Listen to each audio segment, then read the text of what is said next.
përshëndes nga Blu Televizion, ndajmë së bashku zhvillimet kryesore. Do ndalemi pikërisht e rehabilitimi i 31 segmenteve rrugor që janë prekur nga projekti ujësillësit të Vlorës. Këto ditë të sezonit turistik kthejnë në vëmendje një traditë të ndërhyrjeve në infrastrukturë, sa herë vjen muaj maj dhe sezoni veror. Punimet përveç se vështirësi në qarkullimin e automjeteve edhe shqetësime për banorët. Në Vlorë është bërë e zakonshme se sa herë vjen muaj maj dhe afrohet sezoni veror, nisin punime të ndryshme infrastrukturore. Projekte që përfshin në rrugët e qytetit, veçanërisht ato të zonave bregdetare, nuk e sjell më pas edhe një sër pengesash dhe problematikash për qytetarët, bizneset edhe pushuesit. I njëjti skenar po përsëritet edhe këtë vit. Vetëm pak ditë më parë në qytet nisi puna për rehabilitimin e 31 segmenteve rrugore që preken nga projekti ujësillësit të Vlorës. Punime këto që kanë sjellë menjëherë vështirësinë e qarkullimit në automjeteve, por edhe shqetësime për banorët e zonave ku po punohet.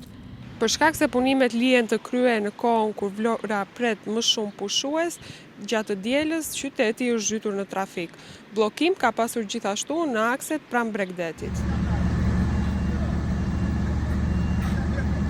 Punimet për rehabilitimin e segmenteve rrugore kanë nisur nga unaza e madhe e qytetit, duke bllokuar rrugën Dhimitër Konomie, duke detyruar drejtuesit automjeteve të devijojnë qarkullimin në akse të tjera. Kjo situatë ka shkaktuar kaos total në trafik, radhë të gjatë automjetesh dhe vështirësi të shumta për qytetarët që lëvizin drejt zonës bregdetare. Në shumë raste drejtuesit automjeteve janë të detyruar të qëndrojnë për minuta të tëra në trafik për shkak të bllokimit të akseve kryesore.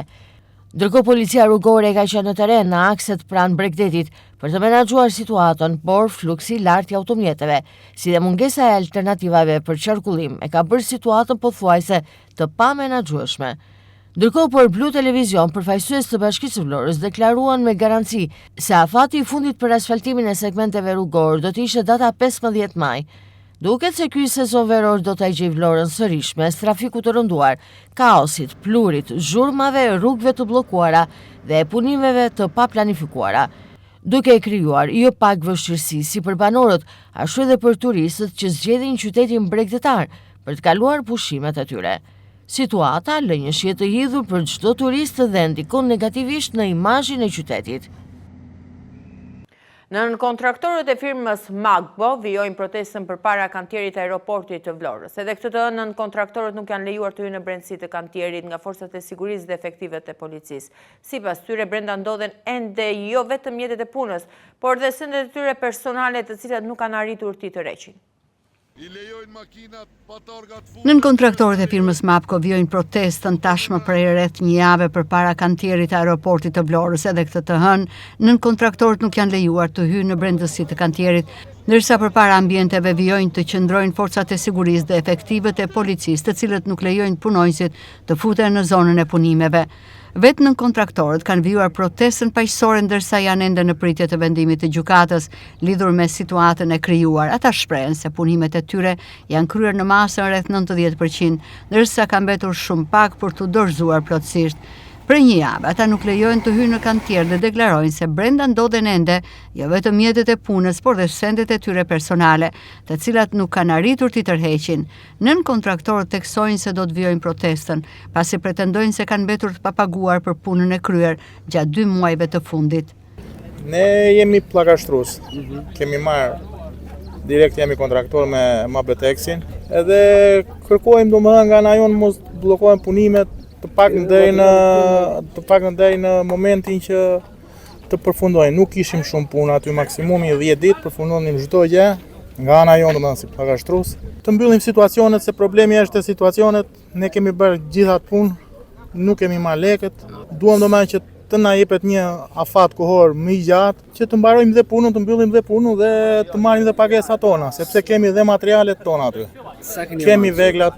Ne jemi përafërsisht tek 90% të punës. Kemi dhe një 10% që akoma domethënë që të përfundojmë komplet. Po vetë thuaj si 6 apo 7 ditë protest. Çfarë ju kanë thënë? Çfarë do të bëjnë? Asnjë gjë nga pala e vijas, domethënë asnjë gjë nga pala tjetër për të hyrë brenda. Biles kemi dhe sendet tona personale plus veglat, po kemi dhe sendet tona personale që kemi në përxhepat e rrobat, domethënë në rrobat e punës. E nuk ju kanë lënë fare. Nuk na kanë lënë, edhe deri te këtu te porta është problem. Jo më që të futemi Ju me brenda. ke keni kontratë, me Vjen apo me Magbo? Ne kemi direkt me Mabetexin. Direkt me Mabetexin. Dështa që protestoni sot, deri ku ka ecur vizetimet? Dëgjoj, ne kemi një javë nga dita e honë sot, se ne nuk na lejon të vazhdojmë punimet në kantier. Nuk kena asnjë përgjigje. As nga dyja grupe, as MAPCO nuk ka përgjigje, sepse dyja grupe ka bloku. Ne kërkojmë nga shteti shqiptar, na jap drejtën, të marrim punimet tona, të marrim pagesat tona, që kemi bën në terminal. Ne po na bëhet një padrejtësi e të mërshme në kontraktorëve, se nuk na lejojnë as shkojmë te materialet tona, as shohim materialet tona, a janë, si janë sigurta. Është një tmerr i Çfarë vërtet. punimesh po bëni? Bëj punimet e rifiniturës, ato plaga, boj, janë të veshje dekorative që po bëhen në terminal. Po dhe ato po thuj se ne kemi të marrume. Dhe në çfarë faze keni Po shkuar? thuj se mi 95%, 5-6 ditë punë kemi pas për ta dorëzuar objektin edhe për të marrë pagesat që kemi bërë kontratë. Tani ne kemi ngel mes katër rrugëve. Sa pagesa keni po marrë? Dhe nga kush i merri nga Magbo? Nga MAPCO. Janë dy situacionet e fundit, do të thotë prilli, maj që jemi sot. Flasim me prit nesër vendimin e gjykatës lartë. Po edhe shteti po na tregon shumë padrejtësi. Po na trajtojnë jashtëzakonisht keq. Ju e keni pa vetë se keni qenë këtu. Do të Nes lejon. protestoni? Do vazhdojmë për punën tonë, për djersën tonë, do vazhdojmë deri ditën e fundit. Unë vetë s'po kuptoj. Unë si drejtues teknik, duhet me qenë me ekipe tashti tu vazhdu punimet atje. Pasi punimet jena në fazën përfundimtare, edhe këto ekipet si po e shihni edhe ekipet nga Kina kanë ardhur tu për mi kry punimet e fazës tyre që i kanë, si dhe ekipet nga Shqipëria, nga Kosova, që i kanë punimet e ventilimit, keramikës, do punime finale që ka jonë, si edhe këto kinezët me punën e llamarinës i kanë detale finale aty me konstruksion metalik edhe, po kena pengesa nga sigurimi këtu edhe policia. Ju jeni Që s'na drejtori lejojnë. teknik i punimeve? Drejtues teknik, po nga ana e MAPCO-s. Dhe në çfarë faze jeni të punimeve? Punimet janë tash në fazën përfundimtare janë punimet në fazën e elektronikës së aeroportit, në fazën e një pjesë të pllakave të keramikës, ndriçimit aty këtu, edhe jena në përmbyllje të punimeve të terminalit saj përket terminalit, se zjarr fikse, objekti godina e zjarr fiksës dhe godina e kullës veç kanë përfunduar punimet aty. Nën kontraktorët e kompanisë MAPCO vijojnë të protestojnë dhe deklarojnë se do të vijojnë protestën e tyre, ndërkohë që prej një jave nuk lejohen të hyjnë në kantier. Forca të shumta sigurie dhe policie janë në hyrje të kantierit, ndërkohë që nën kontraktorët kërkojnë të drejtën e tyre, si dhe tërheqjen e mjeteve të punës dhe sendeve personale që kanë mbetur të bllokuara në brendësi të kantierit. Shoqëria koncesionare e Vlora International Airport, VIA, ka reaguar ndaj deklaratave të bëra publikisht nga kontraktori MAGBO Construction SA, duke sqaruar se ndërprerja e kontratës nuk ka qenë arbitrare, por pasojë e vonesave të konsiderueshme, mosnisjes së disa objekteve, ndryshimeve të pa autorizuara në projekt dhe mos respektimit të afatëve kontraktor. Shoqëria koncesionare e Vlora International Airport ka reaguar ndaj deklaratave të bëra publikisht nga kontraktori MABCO, duke sqaruar se kontrata për ndërtimin e objekteve të aeroportit të Vlorës ka një vlerë totale për rreth 62 milionë eurosh dhe jo qindra miliona euro siç është pretenduar. Sipas VIA, deri tani janë certifikuar punime me vlerë rreth 24 milionë euro, ndërsa edhe me përfshirjen e punimeve të pacertifikuara të deklaruara nga vetë kontraktori, realizimi arrin vetëm në 42.54% të kontratës. Shoqëria thekson se të gjitha pagesat për punimet e certifikuara janë kryer në tërësi përmes financimit bankar me BKT-n. Në reagim thuhet se ndërprerja e kontratës nuk ka qenë arbitrare, por pasojë e vonesave të konsiderueshme, mosnisjes së disa objekteve, ndryshimeve të pa autorizuara në projekt dhe mos respektimit të afateve kontraktore. VIA pretendon gjithashtu se kontraktori ka penguar mbikëqyrjen teknike dhe ka ushtruar presion ndaj inxhinierëve në kantier. Shoqëria koncesionare deklaron se deri më datën 8 prill 2026 janë evidentuar 429 ditë vonesë me dëmshpërblime të përllogaritura në 4.29 milionë euro. Sipas saj, çdo pretendim për bllokim të aeroportit është i pasakt dhe projekti do të vijojë, pasi konsiderohet një investim strategjik kombëtar që nuk mund të pengohet nga mosmarrëveshjet kontraktore. Do të vijojmë me të tjera zhvillime, qarkullonin pa targat përkatëse ose pa dokumentacionin e nevojshëm për lëvizje. Policia rrugore e Vlorës ka ndaluar disa automjete të tonazhit të rënd të kompanisë 2A Group, një prej kompanive që kryen punimet në aeroportin e Vlorës. Kjo pas denoncimeve dhe verifikimeve të kryera nga Uniformat Blu. Policia rrugore e Vlorës ka ndërmarrë kontrolle të shumta dhe ka ndaluar disa automjete të tonazhit të rënd të kompanisë 2A Group, një prej kompanive që kryen punimet në aeroportin e Vlorës. 10 mjete janë ndaluar këtë të hënë pas denoncimeve dhe verifikimeve të kryera nga Uniformat Blu, ku dyshoi se një pjesë e mjeteve qarkullonin pa targa përkatëse ose pa dokumentacionin e nevojshëm për lëvizje. Sipas informacioneve paraprake, kontrollet janë ushtruar në disa akse rrugore ku qarkullojnë mjetet të tonazhit të rënd. Gjatë verifikimeve, policia ka konstatuar edhe shkelje të ndryshme, ndërsa nuk kanë munguar dhe masat administrative me gjova për drejtuesit e mjeteve, të cilët lëvizin në kundërshtim me ligjin. Burime nga Policia rrugore e Vlorës bën me dije se kontrollet do të vijojnë edhe në ditët në vijim me qëllim parandalimin e qarkullimit të mjeteve pa dokumentacionin e përkatës, pa targa identifikuese apo që nuk përmbushin kushtet teknike të sigurisë në rrugë. Ndërkohë qytetarët dhe drejtues automjetësh kanë ngritur shpesh shqetësimin për lëvizjen e mjeteve të tonazhit të rënd në akset rrugore të Vlorës, duke pretenduar se ato jo vetëm krijojnë vështirësi në qarkullim, por në raste të caktuara shkaktojnë edhe ndotje apo dëmtime të segmenteve rrugore. Policia rrugore thekson se kontrollet do të jenë të vazhdueshme dhe se çdo mjet që konstatohet në shkelje të rregullave të qarkullimit rrugor apo pa dokumentacionin e nevojshëm do të përballet me masat e parashikuara nga ligji. Zëvendës kryeministri Albana Kociu ka inspektuar nga afër rikonstruksionin e plotë të konviktit në shkollën profesionale Pavarësia në Vlorë, i cili sipas saj do t'ju ofrojë shkollarëve që jetojnë aty kushte bashkëkohore me standarde europiane. Zëvendës kryeministri Albana Kociu ka inspektuar nga afër rikonstruksionin e plotë të konviktit në shkollën profesionale Pavarësia në Vlorë, i cili tashmë u ofron nxënësve që jetojnë aty kushte bashkëkohore me standarde europiane. Si pjesë e investimeve të qeverisë dhe Fondit Shqiptar të Zhvillimit, rikonstruksionit të ploti është nënshtruar edhe shkolla profesionale, ku për sezonin 2025-2026 kjo shkollë, së bashku me ato tregtare, kanë rreth 800 nxënës të regjistruar. Shkolla Pavarësia dhe shkolla tregtare kanë deri rreth 800 studentë të regjistruar për këtë vit shkollor 2025-2026, ndërkohë që konviktin e shfrytëzojnë rreth 100 nxënës. Paralelisht me mbarimin e konviktit, është në rikonstruksion dhe shkolla Pavarësia dhe gjithë territori përreth do sistemohet për të krijuar një korpus të shkollës profesionale, konviktit dhe praktikës. Shkolla Pavarësia bashku me shkollën tregtare kanë diku te 800 studentë të regjistruar për vitin akademik 2025-2026. Ndërkohë që konviktin e shfrytëzon një kapacitet prej 100 nxënësish. Pra kuzhina, lavanderia, menca, infermieri. Kjo është një pjesë që janë të cilët janë menduar për zyra për administratën, për shërbime shëndetësor, një infermier asiston. Një kati dedikuar vajzave. Është dedikuar kryesisht vajzave që janë studente, edhe kanë edhe me banjo brenda, ndërkohë që nuk kanë qenë më përpara të pajisur edhe me banjo brenda. Duhet thënë që paralelisht me mbarimin e konviktit është në rikonstruksion edhe shkolla Pavarësia vet dhe ndërkohë edhe gjithë territori përreth edhe territori përreth do sistemohet për të krijuar një korpus këtu të gjithë shkollës profesionale, konviktit edhe të praktikës. Kreu i Fondit Shqiptar të Zhvillimit Agolli tha se ky investim është pjesë e paketës që qeveria ka bërë në disa konvikte të shkollave profesionale në të gjithë Shqipërinë. Ky është konvikti i Vlorës.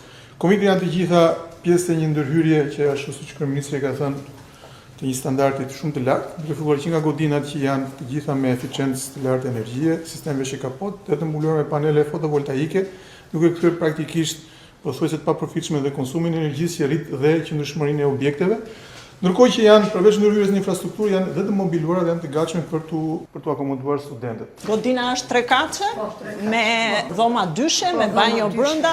Pra është menduar që studentët të kenë çdo lloj shërbimi brenda ambienteve të konviktit, sepse këtu nuk janë vetëm nxënësit e shkollës industriale, po ashtu dhe nxënës që vinë nga fshatat dhe shkollat tregtare. Pra është një konvikt që shërben të gjithë studentët të cilët jetojnë jashtë Vlorës. Kryetaria e Bashkisë së Vlorës, Brunilda Mersini, bëri me dije se kjo është faza e parë e projektit, ndërsa faza e dytë është mbarimi i gjithë zonës së praktikës dhe në fund gjithë territorit që do të shërbejë si korpus. Në Spitalin Psikiatrik Ali Mihali në Vlorë vijojnë investimet për përmirësimin e infrastrukturës. Sipas nëndrejtorit të spitalit Stiliano Lepuri, jo vetëm infrastruktura, por në institucion është shtuar ndjeshëm dhe numri mjekëve. Vitet e fundit nuk kanë munguar investimet në përmirësimin e institucioneve, të cilat ofrojnë trajnim dhe ndihmë mjekësore për shëndetin mendor. Stiliano Lepuri, nëndrejtori i Spitalit Psikiatrik të Vlorës Ali Mihali, tregon se ky spital është përmirësuar në infrastrukturë, por gjithashtu në të janë shtuar ndjeshëm edhe mjekët. Sipas tij, 2 shtëpiza mbështetëse janë strukturat e reja, të cilat janë shtuar këtij spitali së fundmi, ku përfitues janë jo vetëm pacientët, por edhe vetë mjekët e këtij spitali. Në vazhdimsi, Stiliano Lepuri konfirmon se do të ketë të tjera investime nga Ministria në rikonstruksionin e disa prej ambienteve të këtij spitali apo qendrës komunitare. Spitali psikiatrik, do me thënë, ka avancuar ose është përmirësuar jo vetëm nga ana infrastrukturore, por edhe nga ana e pajisjes me mjek. Aktualisht në qendrën komunitare të shëndetit mendor që tu ofrojmë shërbim ambulator jemi 3 mjek psikiatër, që i kemi të ndara zonat e mbulimit sipas lagjeve apo fshatrave të qytetit. Gjithashtu edhe në spitalin psikiatrik ka mjek, janë mjekët që ushtrojnë profesionin atje, dhe godinat e reja për të cilat dhe ju folët janë të kushteve bashkëore, dhe normalisht në radhë të parë përfituesit e parë nga ky komoditet janë pacientët të cilët qëndrojnë në ato godina, por edhe ne si staf mjekësor që punojmë në kushte dinjitoze. Dhe përveç atyre godinave nuk kanë rreshtur dhe nuk do të rreshin dhe investimet e tjera të ministrisë, pasi do të restaurohen edhe pjesë të tjera të spitalit apo të qendrës komunitare. Nëndrejtori i Spitalit Psikiatrik të Vlorës thotë se megjithëse një sër shërbimesh janë ofruar edhe më parë për pacientët, nga viti në vit këto shërbime mjekësore kanë evoluar. Pavarësisht edhe evoluimit të pajisjeve mjekësore dhe teknologjisë, Lepuri pohon se në vizitat psikiatrike baza është intervista, komunikimi me pacientën. Shërbimet kanë qenë dhe janë të njëjta, normalisht që evolojnë, si çdo gjë në vazhdim dhe shërbimet evolojnë, por shërbimet kanë qenë në spitale edhe kur kushtet infrastrukturore nuk ishin dhe aq të mira. Shërbimi nuk ka munguar asnjëherë në të gjithë kompleksitetin e tij. Zakonisht puna jon ose profesioni jon, specialiteti jon ndryshon pak nga specialitetet e mjekëve të tjerë, sepse ne bazën që kemi, do me thënë, kemi bazën për të ekzaminuar një pacient e kemi me intervistë, me të folur. Nuk na duhen as aparatura, as analiza, do me thënë, baza është e folura, është intervista e mirë dhe hollësishme që ne duhet të realizojmë me pacientët për të marrë vesh sa më shumë gjëra nga ai. Kështu që teknologjia në pjesën e psikiatrisë, në profesionin ton, hyn në punë, por që baza është me komunikim dhe komunikimi njeri me njeri zakonisht dhe do të thosha në shumicën e rastet teknologjia nuk e zëvendëson. Mjeku psikiatër Stiliano Lepuri tregon po ashtu se stina e verës është edhe koha kur problemet e shëndetit mendor shfaqen më tepër, ndaj sipas tij është tepër e rëndësishme mos përdorimi i substancave narkotike, si dhe alkoolit, si dhe mos të neglizhohet mjekimi, për të gjitha rastet që ende nuk kanë kërkuar ndihmë mjekësore. Mjeku Lepuri bën thirrje të lënë pas paragjykimet të marrin vendimin e duhur në përmirësimin e shëndetit të tyre mendor. Problemet e shëndetit mendor lulëzojnë në këto stin, do t'i rekomandoja të gjithë pacientëve tanë që frekuentojnë qendrën komunitare apo kanë probleme të shëndetit mendor të mos neglizhojnë me mjekimin dhe të mos abuzojnë me substanca ose me lënë narkotike ose alkool, dhe të gjithë rasteve që nuk kanë ardhur ndonjëherë për të kërkuar ndihmë, u them që të lëm pas stigmën dhe paragjykimet që mund të kenë për këto lloj problemesh dhe të paraqiten sa më parë në dyert e shërbimeve tona, pasi gjithmonë një problem të shëndetit mendor nëse e kap në fillesat e tij është shumë më e lehtë dhe del më shpejt nga gjendja. Me problemet të shëndetit mendor, çrregullimet të ankthit dhe humorit, psikoz, vitet e fundit janë trajtuar 10 pacientë, ku mesyre nuk kanë munguar as të rinjt dhe adoleshentët. Është organizuar nëpërmjet Vjosa Fest, Festivali 3 ditor, eventi i parë kulturor në këtë qytet me muzikë nga skena ndërkombëtare dhe shqiptare. I veçantë ishte vlerësimi me titullin Qytetar Nderi pas vdekjes për shkrimtarin e madh shqiptar Ismail Kadare, i cili ju dorëzua vajzës së shkrimtarit Besiana Kadare. Vjosa Fest ka qenë festivali 3 ditor që u organizua nëpërmjet fundjavën që lan pas, duke shënuar eventin e parë kulturor në këtë qytet. Në të 3 mbrëmjet e këtij festivali ndërkombëtar u sollën zëra dhe tinguj të veçantë, duke i shndruar mbrëmjet e përmetit në epicentra të artit dhe emocioneve të veçanta.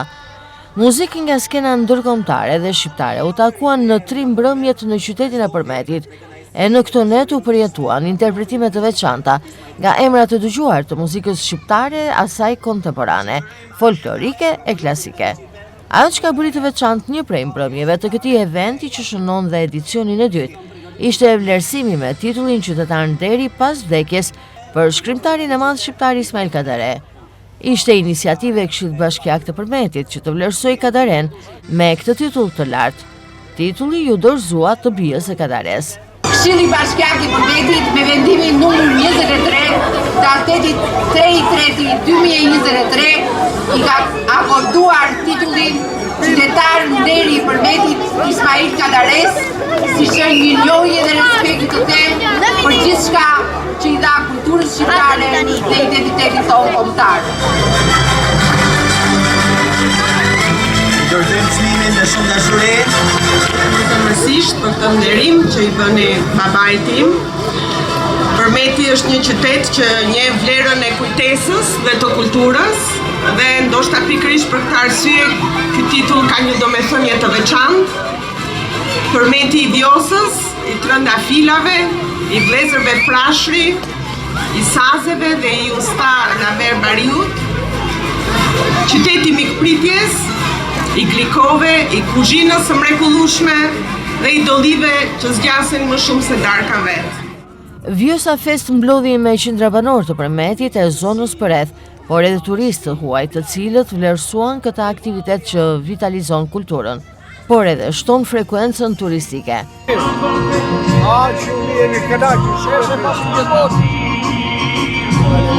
Po ju zotri? Ora kisha pashë gjithmonë, shëndetje, nuk të pashë, edhe pasha nga sanat.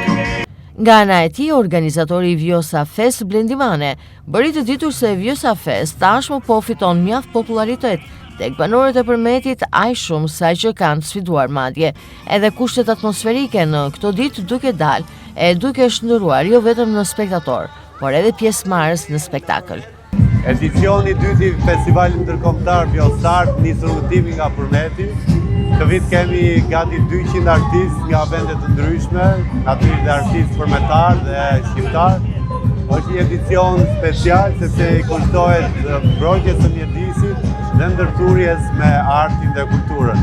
Mysafir special të këtij edicioni, siç po e shikoni pas shpinës time, është grupi minor Shkodra Elektronike. Kemi pasur ekspozit pikture, kemi pasur skulpturë, kemi pasur folklor nga përmeti, nga minoriteti grek i Tropullit. Do të vazhdojmë me muzikën klasike dhe kulmi ishte dhënia e Qytetar Nderi, këtij titulli të lartë Ismail Kadares nga Bashkia e Përmetit. Vjosa Art është festivali i parë i këtij lloji që organizon edicionin e dytë këtë vit në qytetin e Përmetit. Dhoma vendore Avokatisë Vlorë kërkon sërish të rishikim të artës gjyqësore. Në një deklaratë për media, dhoma thekson se sistemi është në kolaps duke rritur kostot tek qytetarët dhe krijuar një situatë problematike që nga mungesa e gjyqtarëve deri te krijimi i stokut të dosjeve. Deklarata e dhomës vendore të Avokatisë Vlorë mbi gjendjen e sistemit gjyqësor dhe dështimin e menaxhimit të krizës. Dhoma vendore e Avokatisë Vlorë shpreh shqetësimin e saj të thellë dhe alarmin publik për gjendjen kritike në cilën ndodhet sot sistemi gjyqësor shqiptar, një situatë që po cënon në rënd funksionimin normal të drejtësisë, sigurinë juridike, aksesin e qytetarëve në gjykatë dhe vetbesimin e publikut tek shteti i të drejtës. Sot drejtësia shqiptare ndodhet përballë një stoiku dramatik dosjesh, proceseve që zgjasin me vite të tëra, mungesës së theksuar të gjyqtarëve, mbi ngarkesës ekstreme të trupës gjyqësore dhe vonesave që kanë tejkaluar çdo standard të arsyeshëm të një shteti demokratik. Në shumë raste qytetarët nuk po marrin më drejtësi në kohë, por përballen me një sistem që prodhon pasiguri, lodhje ekonomike dhe humbje besimi tek institucionet. Më shqetësues bëhet fakti se pasi sistemi ishte lënë prej vitesh të shkojë drejt degradimit dhe kolapsit funksional, tashmë po kërkohen ekspertë huaj për të orientuar institucionet shqiptare mbi mënyrën e menaxhimit të baklokut gjyqësor. Ky zhvillim është një pranim i heshtur por i qartë i dështimit institucional për të administruar krizën në kohë dhe me përgjegjësi. Në çdo shtet normal, institucionet përgjegjëse për drejtësinë kanë detyrimin të parashikojnë krizën, të ndërhyjnë në kohë, të krijojnë politika parandaluese dhe të mbajnë përgjegjësi për rezultatet. Fatkeqësisht në Shqipëri ndodhi e kundërta. Në qendër të këtij dështimi institucional qendror, institucioni kushtetues që ka përgjegjësinë kryesore për administrimin dhe funksionimin e sistemit gjyqësor, sot është e pamundur të flitet për krizën e drejtësisë pa evidentuar paftësinë e KLG-s për të menaxhuar situatën e krijuar ndër vite. Prej kohësh ishte e qartë se vakancat e krijuara nga vettingu do të sillnin pasoja serioze, numri i gjyqtarëve do të binte ndjeshëm, ngarkesa në gjykata do të shumëfishojë dhe sistemi do të hynte në bllokim progresiv. Në vend të masave konkrete për rritjen e kapaciteteve të sistemit, sot po diskutohen zgjidhje që godasin qytetarin dhe jo problemi real. Ndërto më skandaloze mbetet ideja për rritjen e tarifave gjyqësore me qëllim reduktimin e numrit të padive. Dhoma vendore e Avokatis Vlorë e cilëson këtë qasje të papranueshme dhe të rrezikshme për shtetin e të drejtës. Problemi i drejtësisë shqiptare nuk është se qytetarët po kërkojnë shumë drejtësi, por se sistemi nuk po arrin të administrojë në mënyrë normale të drejtën kushtetuese të qytetarëve për gjykim. Tarifat më të larta nuk do të zhdukin padrejtësitë, ato thjesht do të pengojnë qytetarët me mundësi ekonomike të kufizuara të kërkojnë mbrojtje ligjore. Kjo krijon një drejtësi me dy standarde, për ata që kanë mundësi financiare dhe për ata që nuk e kanë. Njëkohësisht përgjegjësi të rëndësishme mban edhe Ministria e Drejtësisë si institucioni i përgjegjës për hartimin dhe orientimin e politikave të drejtësisë në vend. Politikat e ndjekura ndër vite rezultojnë të pamjaftueshme për të parandaluar krizën aktuale. Mungesa e një vizioni afatgjatë, mungesa e ndërhyrjeve të shpejta dhe mungesa e koordinimit efektiv institucional kanë kontribuar drejt për së drejti në përkeqësimin e situatës. Në këtë kontekst, një nga faktorët që ka rënduar ndjeshëm krizën e aksesit në drejtësi dhe ka thelluar ngarkesën e sistemit është dhe mënyra se si u konceptua dhe u zbatua harta e re gjyqësore. Dhoma vendore e Avokatis Vlorë ka qenë ndër zërat që ka paralajmëruar që në fillim se mënyra e zbatimit të hartës gjyqësore do të sillte pasoja serioze për qytetarët, avokatët dhe vetë funksionimin e drejtësisë. Sot është e qartë se harta gjyqësore nuk e zgjidhi këtë problem. Përkundrazi në shumë raste ajo kontriboi në thellimin e tij. Centralizimi i tepërt i proceseve gjyqësore solli vonesa më të mëdha, ngarkesë më të rëndë për gjyqtarët dhe kosta më të larta për qytetarët. Është paradoksale që ndërsa sistemi ndodhet në një krizë të thellë, funksionale, ende mungon një reflektim serioz, institucional mbi pasojat që solli harta gjyqësore dhe mbi nevojën për rishikimin e saj. Dhoma vendore e Avokatis Vlorë vlerëson se dalja nga kjo krizë nuk mund të vijë përmes kufizimit të qytetarëve apo rritjes së bazës financiare mbi ta. Zgjidhja kërkon forcim të administratës gjyqësore, investime reale në teknologji dhe infrastrukturë, menaxhim eficient të çështjeve, transparencë institucionale dhe rishikim serioz të hartës gjyqësore mbi bazën e interesit publik dhe aksesit real në drejtësi. Drejtësia nuk mund të matet me numrin e çështjeve që pengohen të hyjnë në sistem. Një shtet serioz matet me aftësinë për të dhënë qytetarëve drejtësi në kohë, me standarde dhe pa bariere ekonomike apo gjeografike. Sot problemi më i madh nuk është vetëm stoku i dosjeve. Problemi më i madh është shumja progresive e besimit të qytetarëve, se institucionet që administrojnë sistemin kanë aftësinë për ta nxjerrë drejtësinë shqiptare nga kjo gjendje. Dhoma vendore e Avokatis Vlorë. Janë hapur këtë të në aplikimet për skemën kombëtare të mbështetjes 2026, një program që synon të mbështes fermerët në të gjithë vendin përmes 12 masave financiare, duke nxitur prodhimin vendas, formalizimin dhe zhvillim të qëndrueshëm të bujqësisë shqiptare. Kryeministri Edi Rama njoftoi sot hapjen e aplikimeve për skemën kombëtare të mbështetjes 2026, një program që synon të mbështesë fermerët në të gjithë vendin përmes 12 masave financiare, duke nxitur prodhimin vendas, formalizimin dhe zhvillimin e qëndrueshëm të bujqësisë shqiptare. Në një postim në rrjetet sociale, Rama bëri të ditur se aplikimet nisin sot dhe kryen online përmes platformës e-Albania ose në Agropika që i gjenden në çdo bashki. Skema kombëtare e mbështetjes përfshin 9 masa direkte dhe 3 masa investimi, u shpreh Rama. Konkretisht, masa direkte të mbështetjes janë për tufën bazë të matrikulluar të gjedhit, tufën bazë të matrikulluar të imtave, mbarështimin e bletarisë, tufën bazë të matrikulluar për dera, kontrollin biologjik të dëmtuesve në sera dhe tunele plastike, fermat organike, implementim dhe certifikim global GAP, mbështetje për sipërfaqet e mbjella, ripopullimi i peshkimit në ujërat e brendshëm. Ndërkohë, masat e investimit përfshin mbështetje për fermerët e rinj, ndërtim dhe rikonstruksion stanësh dhe pajisje, makineri dhe mjete për mekanizimin dhe modernizimin e proceseve të punës. Skema kombëtare për vitin 2026 është hartuar pas konsultimeve dhe dëgjesave me fermer në të gjithë vendin dhe kombinon pagesa direkte me grantet për investim. Fondi total i saj arrin në 5.2 miliard lek, ndërsa synimi kryesor është përfshirja e një numri më të madh të fermave të vogla përmes uljes së pragjeve minimale të përfitimit dhe rritjes së mbështetjes financiare. Në sektorin e blegtorisë, mbështetja për tufën bas të matrikuluar të gjetit rritet në 12.000 lek për krerë, ndërsa numri minimal i tufës ulet nga 10 në 5 krerë. Për të imtat financimi rritet në 1.500 lek për krerë dhe pragu minimal zbret nga 100 në 50 krerë. Për herë të parë skema do të financojë edhe tufën bas të matrikuluar të dosave dhe ose para dosave me 7.000 lek për krerë, për fermerë që kanë të paktën 5 krerë. Mbështetje më të lartë do të përfitojë edhe sektori bletarisë, ku financimi rritet në 20.000 lek për zgjua dhe kriteri minimal ulet nga 50 në 25 koshere. Një nga risitë e këtij viti është edhe pagesa direkte për sipërfaqet e mbjella. Fermerët që kanë mbi 3 hektar tokë të mbjellë do të përfitojnë 10.000 lek për hektar për të gjitha kulturat bujqësore. Një tjetër komponent i skemës lidhet me formalizimin e tregut, ku fermerët do të përfitojnë kompensim prej 10% të vlerës së autofaturës për produktet bujqësore dhe blegtorale të shitura, në rastet kur pajisen me faturë nga grumbulluesit ose agroturizmat. Sipas prestigjozes The Sun, Ksamili, fshati bregdetar i mrekullueshëm i vendosur në jug të Shqipërisë, është Xhevairi i Jonit që po tërheq çdo ditë dhe më shumë vizitor nga i gjithë Europa.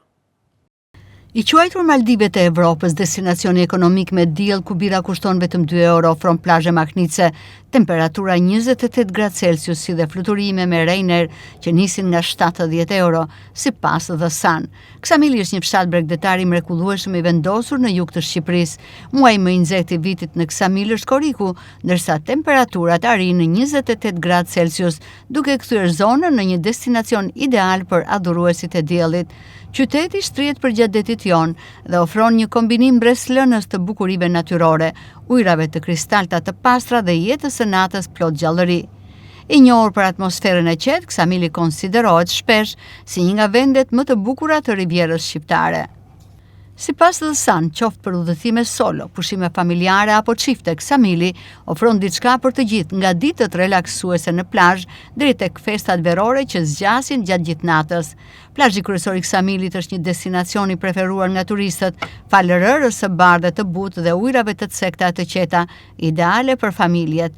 Plazhet pranë tij si Pulbardha dhe Bora Bora ofrojnë ambiente më të izoluara për turistët që kërkojnë më shumë qetësi. Për adhuruesit e historisë, Parku Kombëtar i Butrintit, pjesë e trashëgimisë botërore të UNESCO-s, ndodhet shumë pranë Ksamilit dhe konsiderohet një destinacion i domosdoshëm për turistët.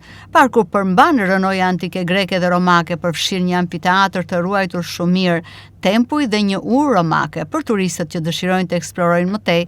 Saranda, një qytet i gjallë vetëm 15 minuta larg Ksamilit, ofron një shëtitore plot gjallëri, dyqane dhe restorante.